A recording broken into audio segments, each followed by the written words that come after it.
बटेंगे तो कटेंगे का नैरेटिव है, जिसने बाकायदा पोलराइजेशन किया, ध्रुवीकरण चला, या फिर जो जमीन पर योजनाएं इंप्लीमेंट हुई और चुनाव भी आगे खिसकाता हुआ दिखा चुनाव आयोग, या वो यहां पर दिखा असर करते हुए? क्या नहीं, ये कॉकटेल दिखता है मुझे। एक जिसको लोग कमजोर करी मान रहे थे कि अजीत पवार परफॉर्म नहीं करेंगे, हाँ। तो शायद लोगों ने यह तय कर लिया, अजीत दादा पवार का भी वहां एक लंबा पॉलिटिकल करियर रहा है और शरद पवार की लेगेसी को उन्होंने आगे बढ़ाया है। लोकसभा चुनाव में लोगों ने कहा कि नहीं, शरद पवार के साथ जाना है सेंटर में, और अजीत पवार की पत्नी तक हार गई चुनाव। तो मुझे लगता है कि वहां से यह गेम शुरू होता है।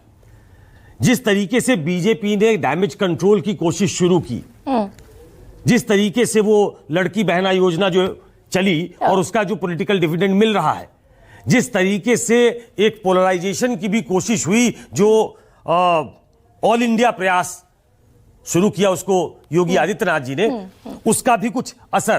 तो मैं इसको सबका प्रभाव उसमें देखता हूं। और शिंदे के खिलाफ कोई एंटी इनकम्बेंसी, क्योंकि वो किसी बैगेज के साथ नहीं आए थे, हाँ।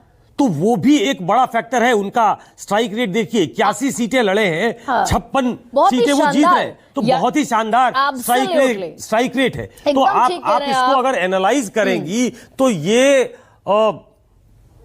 एक सामूहिक जीत के तौर पे आप देख सकते हैं कि तीनों ही पार्टियां। लेकिन मैं ये तो एक, चलिए, कोलैबोरेशन के तौर पर आप कह रहे हैं कि भाई एनडीए ने बढ़िया किया, लेकिन इकलौती अगर मैं बीजेपी को भी देखूं तो 128 के नंबर पर खड़ी हुई भारतीय जनता पार्टी नजर आ रही है, और ये वो नंबर है जो 2014 से भी ज्यादा है।